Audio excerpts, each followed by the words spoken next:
Pai, do Filho e do Espírito Santo. Amém. Queridos irmãos, estamos festejando esta festa da ascensão de Nosso Senhor Jesus Cristo aos céus. Há uma espécie de paralelo que pode-se fazer entre o Natal e esta festa. Então, em ambas as datas, em ambas as festas, temos, num caso, Nosso Senhor a aparecer neste mundo e, no outro caso, hoje, Nosso Senhor finalmente a desaparecer deste mundo. São um pouco os dois extremos. E em ambos os casos temos anjos. Os anjos que estão, num caso, a cantar o Gloria in Excelsis Deo, para festejar essa encarnação do Verbo de Deus, este bebezinho que está lá num portal em Belém. E no caso de hoje, temos os anjos que estão como repartidos em dois ofícios.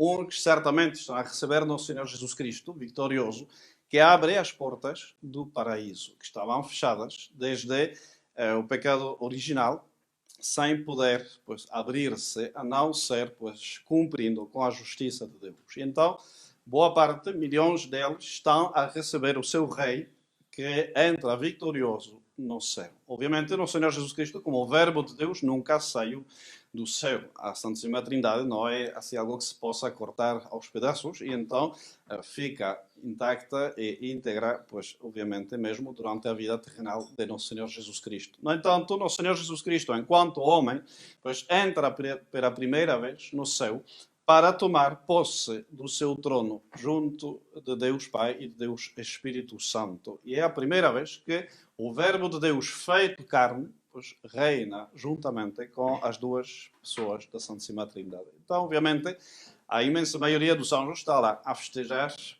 essa entrada de Nosso Senhor Jesus Cristo. No entanto, há dois que têm lá uma missão especial, que é de dar consignas aos apóstolos. Os apóstolos que estão com a mente completamente roubada, se pode dizer, pela visão que eles têm de Nosso Senhor Jesus Cristo subindo aos céus. E todos nós podemos relembrar as palavras dos distintos videntes das aparições que a Igreja reconheceu, tanto em Nazaré, em Lourdes, em Fátima, etc.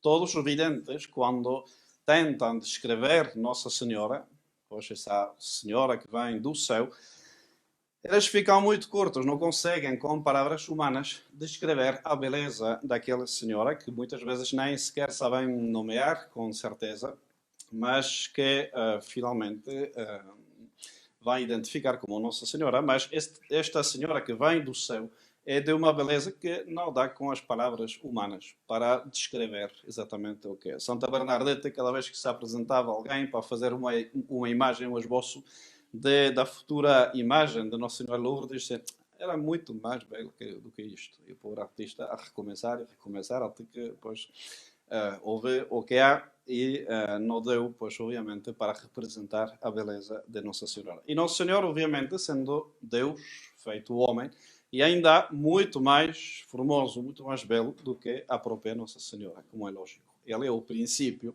da beleza, da formosura de Nossa Senhora, porquanto se nós somos incapazes, para quem teve essa graça, de descrever Nossa Senhora, com maior razão, impossível de descrever a glória do Filho de Deus que sobe para os céus, na sua glória, como vitorioso, como aqueles generais romanos que faziam aquele desfile.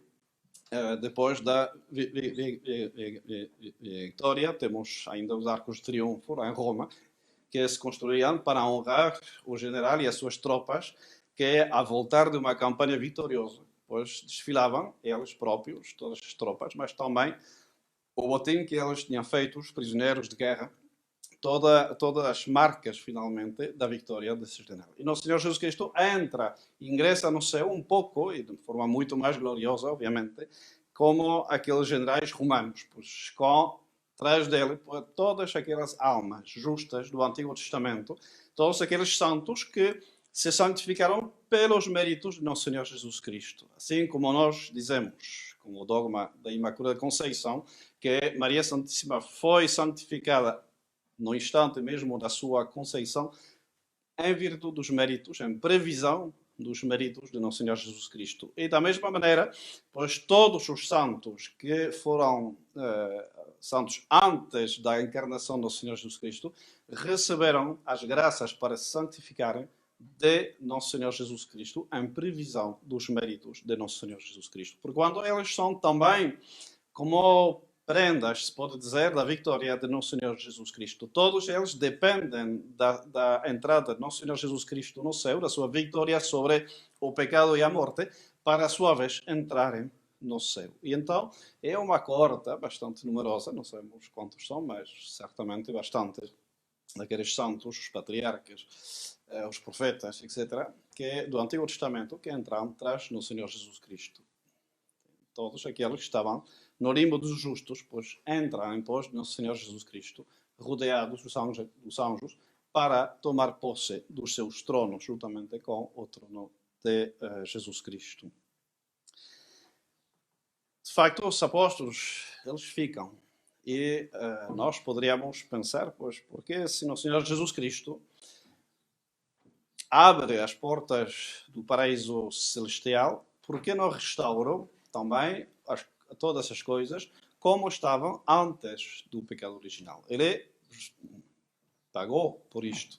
E então reparou a falta do pecado original. Por que então é que nós não beneficiamos de todas as mesmas condições nas quais estavam Adão e Eva primitivamente?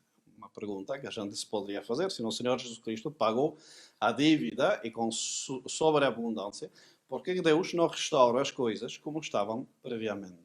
E especialmente, o Senhor Jesus Cristo não vai dar-nos os dons preternaturais, a imortalidade, a impassibilidade, etc., a ciência infusa, que davam bastante jeito. Mas não vamos recuperar estes dons. Também não vamos recuperar o paraíso terrenal. Nós continuamos com aquela necessidade de trabalhar ao suor da nossa frente. Nós continuamos, para as mulheres, de dar à luz na dor. Todas as consequências do pecado original continuam. Nós recuperamos é a possibilidade de viver na graça de Deus. É o principal, era o maior dos dons todos que tinham recebido Adão e Eva. O batismo nos dá isso, e o Evangelho de hoje nos relembra esta verdade. Quem crer e for batizado será salvo. Quem não crer, e por consequente, pois também não for batizado, será condenado. Então nós recuperamos, pelos méritos de Cristo, aquela possibilidade de viver da vida de Deus pela graça santificante. Mas não recuperamos o outro. E vamos ver que os apóstolos estão mesmo surpreendidos um pouco disto. Eles ficam com aquela ideia errada do Messias que vai restaurar o poder de Israel, a sua prevalência sobre o resto das nações. É uma ideia que é tão forte que mesmo depois da paixão, mesmo depois da ressurreição, mesmo depois de 40 dias ainda de instruções com o nosso Senhor Jesus Cristo, pois eles estão ainda à espera desse reino temporal e desse domínio do povo judeu sobre o resto da humanidade. E vamos ver que é tão forte que o nosso Senhor Jesus Cristo nem vai realmente contradizer isto. Vai dizer, calma, já vão receber o Espírito Santo, depois vão compreender. Como se praticamente o Senhor Jesus Cristo, não é que desista, obviamente, mas deixa para o Espírito Santo a missão de santificar os apóstolos, de iluminar as suas inteligências para compreenderem de todo qual o mistério do reino de Deus na Terra. O Senhor Jesus Cristo não tem negado ser rei deste mundo, obviamente. Mas ante Pilatos, e mesmo ante os apóstolos, ele vai destacar o seu reino de uma forma espiritual. O meu reino não é deste mundo, ou seja, não procede deste mundo. É sobre este mundo, mas não é deste mundo. E então o Senhor Jesus Cristo vai impedir mesmo São Pedro de lutar com a espada. E diz, não sabes que poderia pedir num instante ao meu Pai legiões de anjos para fazer a batalha. Então não é desta maneira que o Senhor Jesus Cristo quer dominar sobre o mundo. Mas os apóstolos estão mesmo convencidos que aquilo vai acontecer e já se vê certamente quem ministro de finanças, quem ministro do interior, não sei, todas essas coisas já estão à espera dos postos, pois de honra nesse reino de Deus, lógico, são apóstolos, então merecem esta cara. E o Senhor vai dizer, não é assim que eu vim para reinar, mas deixa os apóstolos pois à espera do Espírito Santo. Vai sugerir apenas, é só ler de novo esse texto, não é o momento de vocês saberem. Se deixem para Deus, então calma. Sim. Mas depois é o Espírito Santo que vem para ensinar. E eles vão compreender, apenas depois de Pentecostes, que o reino dos quais eles são realmente apóstolos e ministros, pois não é um reino que domina de forma temporal, de forma humana, natural, pois mais um reino espiritual. E de facto a cristandade, quando nós falamos de cristandade, essa sociedade em estado de graça, como disse alguém que não lembrou do momento, pois é a forma de reinar do Senhor Jesus Cristo. Ele não toma o lugar dos reis, ele vai simplesmente impor a sua lei para os reis. A cristandade é quando o rei coloca na parte, no topo da sua coroa, pois uma cruz que vai dizer claramente para os seus súbditos que ele próprio está submetido a Nosso Senhor Jesus Cristo, recebeu o poder de Nosso Senhor Jesus Cristo. Não terias poder algum se não te fosse dado do alto, mas o rei continua de reinar por si próprio. O Senhor Jesus Cristo não veio para tirar o trono dos reis, mas sim para impor e reinar pela sua lei, aceitada voluntariamente pelos governantes, pelas nações, e que se sometem a Nosso Senhor Jesus Cristo enquanto obedecem a sua lei, que termina sendo como a carta magna dos seus reinos, a lei absoluta da qual finalmente derivam todas as outras leis. E os judeus até o dia de hoje estão com aquela esperança do restauro do reino de Israel e daquela dominação. Uma anedota assim, pessoal, quando era seminarista, termina o curso de segundo ano, então temos, entre outras matérias, apologética, que a gente aprende a defender a fé com argumentos de razão e também, pois, entre outras coisas, está, digamos, os argumentos que a Igreja pode utilizar para mostrar aos judeus que eles perderam o comboio, finalmente. Ou seja, o Messias já veio e eles não o receberam. Então tinha isto bem fresco na cabeça. E de repente estava num campo de férias com crianças, aproxima-se um senhor, disse, pois, 50, 60 anos talvez, disse, quando eu era mais novo tinha um amigo igual a tu. Disse, muito bem, que era seminarista, sim, mas eu sou judeu. Então eu começo assim, pois, com o meu curso bem fresquinho na cabeça, mas como é que o senhor que tem amigos católicos não acredita no Senhor Jesus Cristo, que é o Messias que Israel esperou durante séculos e que perderam? E começou a tirar toda a classe de argumentos, que já não têm sequer, as tribos estão perdidas, ninguém sabe dentre eles a que tribo pertence, porquanto não tem já sacerdócio, porquanto não tem mais sacrifício, não tem um culto propriamente dito. O seu templo foi perdido no ano 70, queimado, nunca mais recuperaram. Então essas são provas de que o Messias já veio e que a Igreja substitui o antigo Israel, que é o novo Israel de Deus, é mesmo a Igreja. E ele olha para mim com um sorriso e diz, pois para que queremos isto? Ou seja, nós agora temos ministros de finanças e banqueiros, isso é o que conta. Eu fiquei assim, com os braços caídos, porque não estava escrito isso no manual de apologética. Ou seja, não tem qualquer interesse, sim? Porque realmente não está à procura do reino de Deus, está à procura de um reino temporal. E eles, de facto, conseguem muito bem fazer isto. Entrar na atualidade, só abrir o jornal para dar-se conta de que trabalham mesmo para conseguir o domínio temporal do mundo e aspiram a isto. Então, os apóstolos que eram judeus, pois estavam mesmo com aquela ideia, pois muito profundamente enraizada, se pode dizer, nas suas mentes, nas suas cabeças. E o Senhor Jesus Cristo vai mandá-los para estabelecer o seu reino, mas não da forma que eles esperavam. E é uma coisa que vai esperar, como já disse, o Espírito Santo para entrar nas suas cabeças. Ides para evangelizar o mundo inteiro, ensinando, pois, a observar os mandamentos que eu os ensino. E então, essa forma de reinar é que Nosso Senhor Jesus Cristo quer. Nosso Senhor Jesus Cristo é rei, reina desde o céu, mas reina também sobre as sociedades. Quer reinar sobre as sociedades mediante as suas leis, mediante a fé, mediante os mandamentos. Ele é rei verdadeiramente.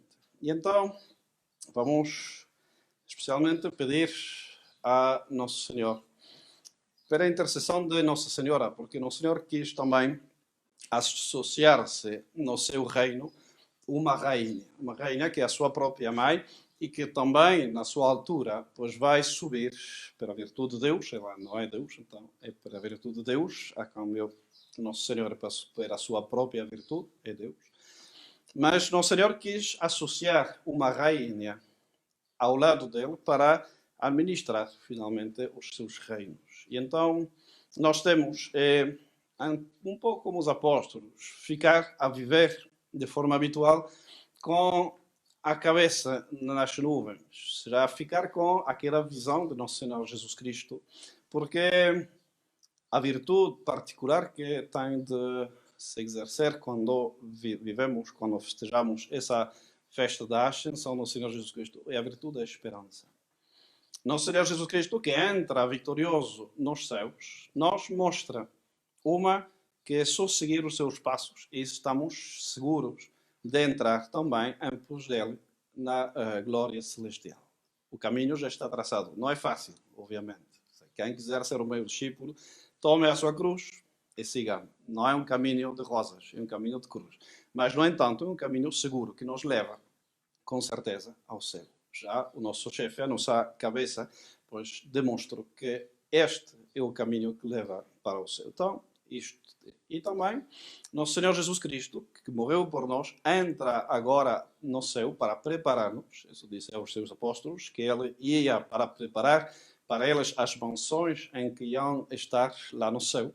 Pois nós, então, temos a certeza de que Deus está fazendo todo o próprio para chegarmos no céu. Então, essa virtude da esperança, que é a virtude que nos une com Deus, como já praticamente ao alcance da mão, diria, no sentido de que sabemos que Deus nos dá os meios para possuí-lo eternamente. A caridade é que nos dá a possessão real de Deus, mas a esperança nos dá a possessão de Deus em potência. Nós sabemos que podemos chegar, pois, com a ajuda de Deus, com a graça, com a ajuda de Nossa Senhora, pois podemos chegar a entrar mesmo no céu. Então, nós temos de viver com a alma, a cabeça, o nosso espírito em alto. Nós somos cidadãos do céu, nós somos herdeiros de Deus, somos co-herdeiros de Cristo, e a nossa conversa tem de estar entre os santos, como diz São Paulo. E então, isso, não nos percamos nas coisas deste mundo. Nós temos de viver com a cabeça, pois, no céu. Mas os apóstolos também, e os anjos mesmos vão vir para relembrar a importância disto. Eles ficam na terra, ou seja, a cabeça no céu, mas os pés na terra. E então nós temos também de sermos realistas. Nós somos deste mundo, mas vivemos no mundo. E nosso Senhor Jesus Cristo rezou não para que saiamos deste mundo antes da hora certa, mas que vivendo neste mundo possamos fazer a nossa salvação. Então, que essa festa da Assunção de Nosso Senhor, da Ascensão, perdão, de Nosso Senhor Jesus Cristo, seja para nós, pois, um motivo de viver cada vez mais essa virtude da esperança. E vamos a pedir especialmente à Nossa Senhora, que se bem é a pessoa mais santa, mas com maior razão justamente, é aquela que mais viveu da esperança. Ela é humilde, porque sabe que todo recebeu de Deus, porquanto conta exclusivamente sobre a graça de Deus para chegar no céu. O princípio é o mesmo para ela ou para nós. A fidelidade a essas graças é que nos distingue de Nossa Senhora. Então, sejamos cheios de esperança, cheios dessa alegria que dá a fé e a esperança, e assim, pois, chegaremos, depois de caminhar neste mundo, o tempo que Deus quiser, pois, para entrar também, para reinar no céu, assim seja. Em nome do Pai, do Filho e do Espírito Santo.